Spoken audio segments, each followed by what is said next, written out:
दार उघड बये, दार उघड.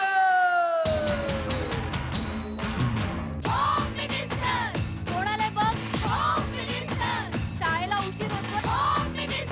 आज कामवाली बाई पण नाही आली. पदरावरती जर तारीचा मोर नाचरा हवा, संसारातून वेळ काढून खेळ खेळूया नवा. मांदेकर पैठणी घेऊन आला. वहिनी उघडताना दा. वकील देणार.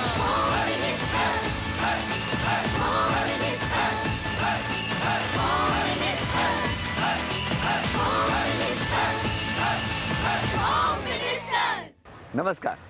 एक्सपर्ट प्रस्तुत होम मिनिस्टर मध्ये मी आदेश बांदेकर आपणा सगळ्यांचं मनापासून स्वागत करतो.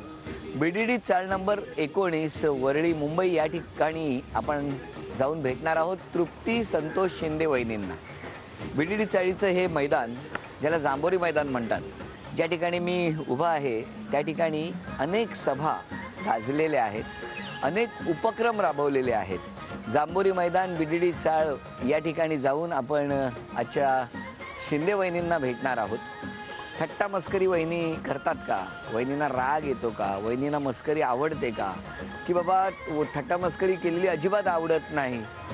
पण बऱ्याचशा घरामध्ये मिस्टर वहिनींची मस्करी करतात आणि वहिनींना भडकवतात, असंही आमच्या लक्षात आलेलं आहे.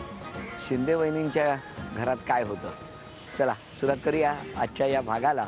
जाणून घेऊया शिंदे परिवाराला आणि भेटूया शिंदे परिवाराला. चला. मुलीला जास्त मारते, अभ्यास कर शाळेतून नाही अभ्यासाला बसवते. एकतर रात्री उशिरापर्यंत मुलीचा अभ्यास चालू असतो, परत ती सकाळी शाळेत जाते तरी 1 वाजेपर्यंत अभ्यास घेत असतात. दुसरी गोष्ट, मुलगी रडत असेल, खूप वेळ रडते. तुम्ही पण कधी पण पाहिजे तर ओरडा, तुमचं ती ऐकल पण आमचं ऐकल. एक नाही, बरोबर आहे. तुम्ही जितकं मारणार तितकी ती चुकीची वागणार. तर तुम्हाला मी नमस्कार करतो मारण्याचा.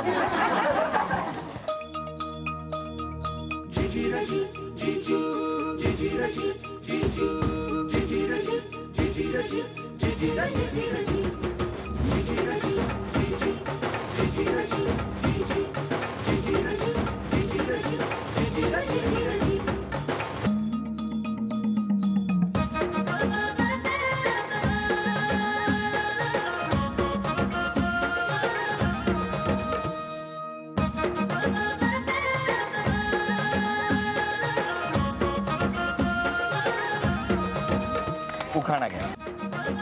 पूर्वेला उगवला सूर्य, पश्चिमेला पडले ऊन, बांदेकरांशी बोलते शिंद्यांची सून. अरे वा, जोरदार आहे. काय वन्स मोर, गप्पा. बरं द्या, ओळख करून द्या. माझे मिस्टर नमस्कार. माझ्या सासूबाई नमस्कार. माझी आई नमस्कार. माझ्या मोठ्या नणंद नमस्कार. त्या 2 नंबर नमस्कार. त्यांचे मिस्टर नमस्कार. आणि आमचा 19 नंबरचा परिवार. वा, नमस्कार. नमस्कार. आणि माझी मुलगी श्रावणी. बरोबर. या सगळ्यांची ओळख तर झालेली आहे. चला सुरुवात करूया गप्पा.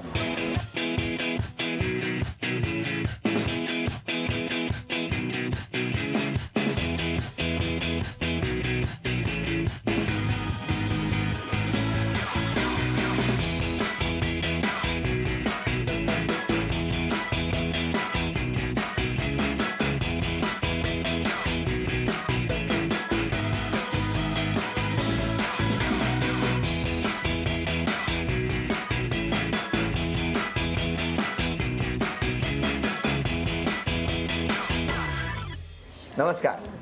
नाव सांगा. तृप्ती संतोष शिंदे. माहेर? माहेर वरळीलाच आहे, 1 स्टॉप पुढे. म्हणजे कुठे? वरळी नाका म्हणून आहे तिकडे. तिकडे सगळं बालपण तिथेच गेलं? हो, लहान. मग तुम्ही सगळं बालपण वरळी नाक्यावर गेलं. मग इथे बीडीडी चाळीकडे काय फिरायला यायचात का मैदानात खेळायला यायचात? माझी शाळा इथे जवळच होती. कुठे? म्हणजे मराठा मंदिर म्हणून शाळा आहे, तिकडे माझं शिक्षण झालं. शिक्षण झालं.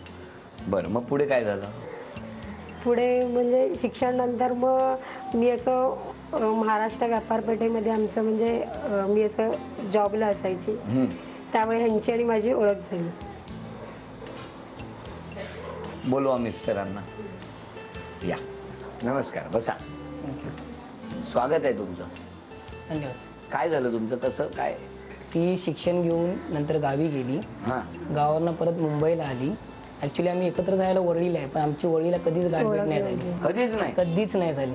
मग एक महाराष्ट्र व्यापारपेठ म्हणून भरते दादरला, माहितीये मला. तिथे त्या कामाला असायच्या माझ्या मिसेस. हा तर तिथे माझी ओळख झाली आणि तिथे मग माझी फ्रेंडशिप झाली यांच्याशी.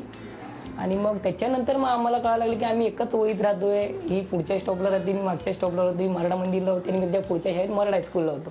पण आमची कधीच गाठभेट नव्हती आणि ही पण मला ओळखत नव्हती, मी पण तिला ओळखत नव्हती. त्याच्यानंतर मग माझी मैत्री झाली, मग येणं जाणं झालं. येणं जाणं झालं आणि मग घेऊन जाणं झालं. मग पुढे मग काय? मला खूप आवडायला लागली ती. कसे काय? काय माहित नाही, असंच सहज. पण तुमचं मग आवडतं ठिकाण कुठलं भेटण्याचं? आमचं आवडतं ठिकाण म्हणजे मंदिरं जास्त. सिद्धिविनायक मंदिर, दादरचं स्वामींचं मठ, महालक्ष्मी मंदिर, इथेच आम्ही जास्त भेटायला जायचो. देवळात देवाला जायचात भेटायला. पण त्या दिवशी म्हणजे तेव्हा तुम्ही देवळात गेल्यावर जेवढी लाईन जास्त तेवढे तुम्ही खुश हो असाल. खुश आहे. हा? नक्की. एवढा वेळ मिळायचा. पण मला सांगा, जोपर्यंत घरी माहिती नव्हतं तर तुम्ही यांना जर बोलायचं असेल फोन बिन करू तर बोलायचात का खूप कधी? खूप अडचण व्हायची. मग काय तेव्हा करायचं? मोबाईल पण नव्हते हा आणि हिच्या घरी लँडलाईन. आणि जेव्हा मी ट्राय करत होतो फोन करायला तेव्हा माझी आई आई साहेबच उचलायची. मग काय पीसीवर तेव्हा एक लेडीज किंवा कोण त्यांना ताई माई करून मग बोलवायला सांगायचो. मग बोलायला भेटलं तर भेटायचं, नाही तर कधी कधी नाहीच भेटायचं बोला. हे बरं आहे. पीसीओ वरती फोन करायला सांगायचं, दुसऱ्या ताईला ताई एक फोन कर ग बाई, असं. वा वा वा वा. बर, आता एक खेळ खेळूया. चला, या 8 वस्तू. हा हे पण आहे त्याच्यात. तेव्हा मी आता हे आधी 8 टॅग ठेवतो. 1 2 3 4 5 6 7 8. 1 रुपया मिळाला तर ज्या वस्तू तुम्ही घेणार त्या सगळ्या वस्तू तुमच्या आणि तेवढे पैसेही तुमचे. काय हो, समजलं का? आता बघूया दुकानावर कसा अंदाज बांधता तुम्ही. हा पूर्वी प्रेम जमवलं, हा आता बघूया काय होत आहे. चला, कोणत्या घेणार? 4 वस्तू. 1 रुपया मिळाला नाही तर सगळ्या वस्तू खाली. एका वेळेला 1 वस्तू घ्या. कुठली? टिकली घ्या, काय पाहिजे ते घ्या. टिकली घ्या, हे पण घ्या. चला, 500 रुपयांनी टिकली मिळाली आहे त्यांना आतापर्यंत. अजून 3 संधी शिल्लक आहेत. बोला आता काय?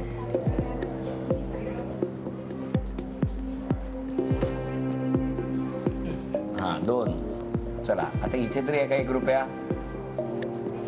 5 रुपये. 505 रुपये जमा झाले आहेत. 2 संधी शिल्लक राहिलेल्या आहेत. थर्मास घ्या हो. 100 रुपये, त्यामुळे 605 रुपये आणि 3 वस्तू. आता थांबा, विचार करा, कारण एकच संधी शिल्लक आहे आता, नाहीतर सगळ्या वस्तू परत ठेवाव्या लागतील. तुला कोणतं वाटतंय? चला, टोस्टरच उचललाय त्यांनी. बघूया 1 रुपया आहे का तिथे आता.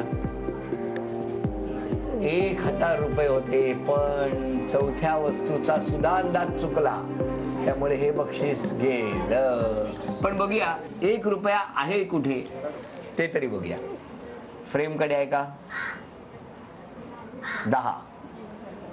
या कढईत आहे का? 1 रुपया होता.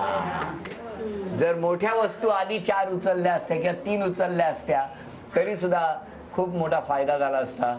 पण या सगळ्या धावपळीमध्ये बक्षीसही गेलं आणि सगळंच गेलं. नमस्कार. कशा सगळ्या उत्साही आणि प्रसन्न आवाज आलाय, बघितलं? हा आवाज काय सांगतो तुम्हाला. ही बीडीडी चाळ आहे ना, त्याचं एक वैशिष्ट्य आहे जे मला नेहमी जाणवतं. हा जो अख्खा मजला आहे ना, हे सगळं एकच घर आहे असं म्हणायला पाहिजे. आणि त्यामुळे इतक्या घरातल्या ह्या सगळ्या जणी आडनाव नाव जरी वेगळी असली तरी एक कुटुंब आहे. आणि म्हणून यांचा उत्साह एवढा आहे की आज सगळ्यांना आरोप करायला मिळणार आहे. तुम्ही सगळे आरोप खोडून काढायचे, कळलं का? या एवढ्या जणींची गर्दी आहे म्हणून तुम्ही घाबरून जाऊ नका. चला, कोण सगळ्यात आधी पहिला आरोप कोण करतंय? बोला. आपण कोण? नणंद. बोला. मुलीला जास्त मारते, अभ्यास कर. शाळेतून नाही अभ्यासाला बसवते. बोला. नाही ऍक्च्युली तिची कंप्लेंट आली आहे तशी शाळेतून थोडंसं दुर्लक्ष करते म्हणून तिला जास्त केअर करावं लागतं. नाही, पण त्यांचं म्हणणं लक्ष देण्याकडे नाहीये तर मारणं या विषयाकडे. नाही मारते म्हणजे ती तशी खूप हट्टी झाली आहे स्वभावाला, त्यामुळे तिला त्याला कधी कधी राग द्यावा लागते. मग तू सांग मला, हट्टीपणा कमी करणार उद्यापासून नक्की? प्रॉमिस? अजून कोण पुढचा आरोप कोण करणार? आपण मी शेजारी शेजारी म्हणजे कुठल्या, समोरचं घर की बाजूचं? सगळं आपलंच घर आहे. बोला बोला बोला.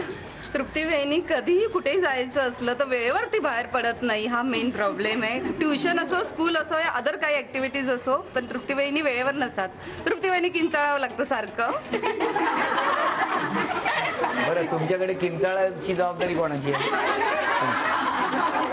मुलीला पण ती आता ते माझी नणंद बोलली की खूप मारते वगैरे, तर तिला पण तिच्या मागे ओरडून ओरडून तिला तयार करावं लागते. आणि तिचं म्हणणं की जाताना ती व्यवस्थित जावी ही किंवा कोणी, त्यामुळे तिला थोडंफार उशीर होतो. तुमच्या घरातलं कोणच ओरडल्याशिवाय बाहेर पडत नाही का? हा, पुढे. तृप्ती काही प्रोग्राम असेल तर साडी कमी वापरून ड्रेस जास्त वापरते. तिने ड्रेस न वापरता साडी वापरली पाहिजे. साडी पाहिजे कुठल्याही पारंपरिक कार्यक्रमात? बोला. ऍक्च्युली ह्याच्यामध्ये पण तिची चुकी नाहीये, माझी चुकी आहे. कारण तिला मी आतापर्यंत ड्रेसच गिफ्ट करत आलोय, साडी कमीच गिफ्ट केली, त्यामुळे ती बोला. त्यांना घ्या पुढे. एकतर रात्री उशिरापर्यंत मुलीचा अभ्यास चालू असतो. म्हणजे माझ्या मुलींचा अभ्यास झाला, भांडी वगैरे आमचं आटोपलं तरी 1 वाजेपर्यंत अभ्यास घेत असतात. दुसरी गोष्ट, मुलगी रडत असेल, खूप वेळ रडते, म्हणजे लवकर शांत करत नाही. ती बिचारी रडत राहते. म्हणजे आम्हाला बघावं लागतं ऍक्च्युली एवढा वेळ का रडतीये ती वरनं. याचं उत्तर तुम्हाला माझ्या बहिणीनेच दिलेलं आहे की ती का मारते, कशामुळे करते. खूप हट्टी आहे ती, कोणाचाच ऐकत नाही. इव्हन त्या आमच्या शेजारी जे हे गार्गी होई म्हणजे गार्गीची मिसेस आहेत वहिनी, त्या आल्या की ते त्यांचं ऐकते. म्हणजे आमच्या घरात आम्ही काही बोलायला गेलो की ते आमचं शेजारच्या काकांचं जास्त ऐकते. शेजाऱ्यांच्या काकांचं. तुम्ही पण कधी पण पाहिजे तर ओरडा, तुमचं ती ऐकते पण आमचं ऐकत एक नाही. खरं नाही, बरोबर. एक मिनिट. आणि अभ्यास पण खूप रात्रीपर्यंत अभ्यास चालू असतो, परत ती सकाळी शाळेत जाते. एक नाही, बरोबर. एक मिनिट. बरोबर, तुमचं म्हणणं मला लक्षात आलं. पण सगळ्यांचा रोख आहे ना बाळा, तो तुझ्याकडे हो जातो. बरोबर आहे. तू इकडे. आणि तिला अभ्यासाच्या बाबतीत पण खूप सांगितलं लवकर कर लवकर. तुझ्यामुळे आज आईला सगळे ओरडत आहेत. तुझं काय म्हणणं आहे? हे बरोबर आहे? हा, नाही. आई तुझ्यावर प्रेम करते, आई तुझे लाड करते. आईला तुला मारायला आवडतं असेल नाही ना? मग उद्यापासून स्वतःमध्ये बदल करणार तू नक्की? प्रॉमिस कर आईला. Very good. गुड. आणि तुम्ही जितकं मारणार तितकी ती चुकीची वागणार. तर तुम्हाला मी नमस्कार करतो मारण्याचा. कळलं का? जा बाळा, तिथे उभी राहा. आणि आता मला सांगा, तुम्ही या सगळ्या गोष्टींवरती स्वतः सगळ्यांचे आरोप ऐकलेत, सगळ्यांचं म्हणणं ऐकलं, तुमचं काय म्हणणं आहे? काय म्हणजे बरोबर बोलल्यात. कारण की मी माझ्या मुलीला म्हणजे असं अभ्यासावरून मारते, रात्री लेटपर्यंत अभ्यास असतो, परत कुठे निघताना म्हणजे होतं माझ्याकडनं असं लेट वगैरे. त्याबद्दल त्यांची काय चुकी नाही, म्हणजे बरोबर आहे. माझं होतं थोडंफार, म्हणजे आहे तसं वागणं. मग उद्यापासून स्वतःमध्ये कोणता बदल काय करणार? लवकर निघणार, लवकर झोपवणार, मारायचं कमी करणार. आणि तुमची जबाबदारी आहे उद्यापासून या सगळ्या गोष्टींमध्ये बदल करण्याची. आणि मला खात्री आहे की ते बदल नक्की होईल. आणि त्याचबरोबर तिच्या डोळ्यातलं कमी होणार पाणी. आजपासून या बदलानिमित्त वहिनींचा सन्मान करूया देऊन तनमणी. अभिनंदन. यानंतर कोण जिंकणार पैठणी आणि यांच्यापैकी कुणाचं नाव निवडलं जाणार हे बघूया. वरळी बीडीडी चाळ या ठिकाणी आता हा खेळ रंगतो आहे. अनेक जणींनी आपली नावं यामध्ये टाकलेली आहेत. बघूया कुणाचा नंबर लागणार आजच्या खेळात. एक चिठ्ठी काढा कुठली.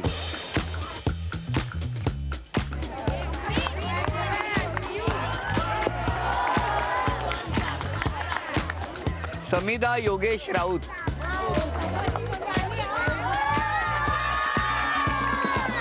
नमस्कार, तुमचं नाव सांगा. समिधा योगेश राऊत. माहेर कुठलं तुमचं? माहेर माझं इथे 30 मध्येच बिडीचं.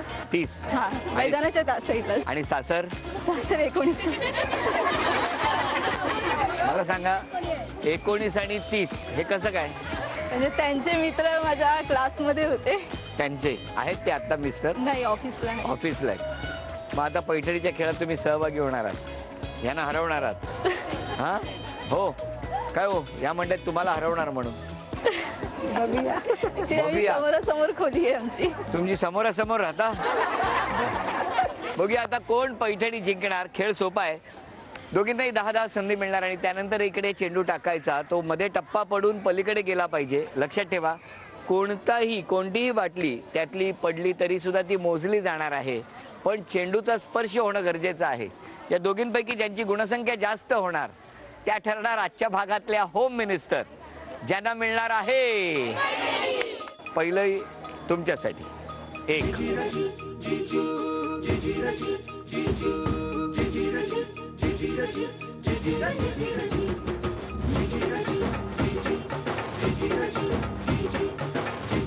आता पुढचे 5 तुमच्यासाठी. जरा टाळ्या वाजवा सगळ्यांनी.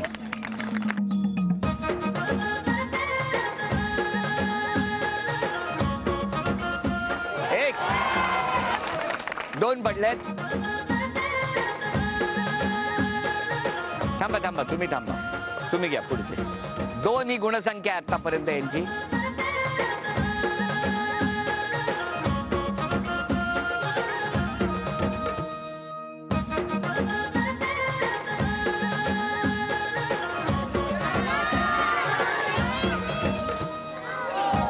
थांबा, शेवटचे 5 चेंडू आहेत.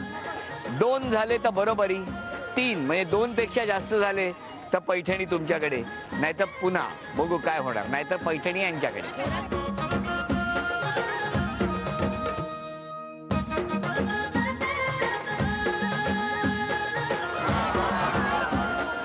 एक मिनिट बस स्टॉपवर मिस्टर उभे आहेत असं समजा.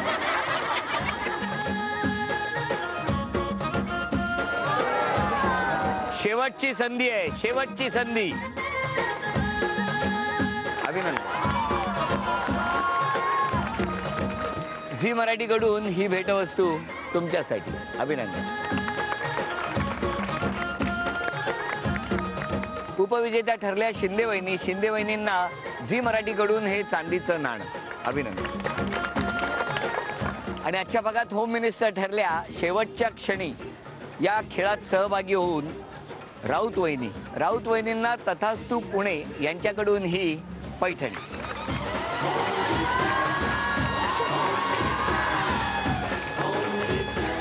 बीडीडी चाळ वरळी बिल्डिंग नंबर 19 या ठिकाणी रंगलेला हा होम मिनिस्टरचा भाग इथेच संपतो आहे. पुन्हा भेटूया अशीच एक पैठणी घेऊन एक्सपर्ट प्रस्तुत होम मिनिस्टरच्या पुढच्या भागात. नमस्कार.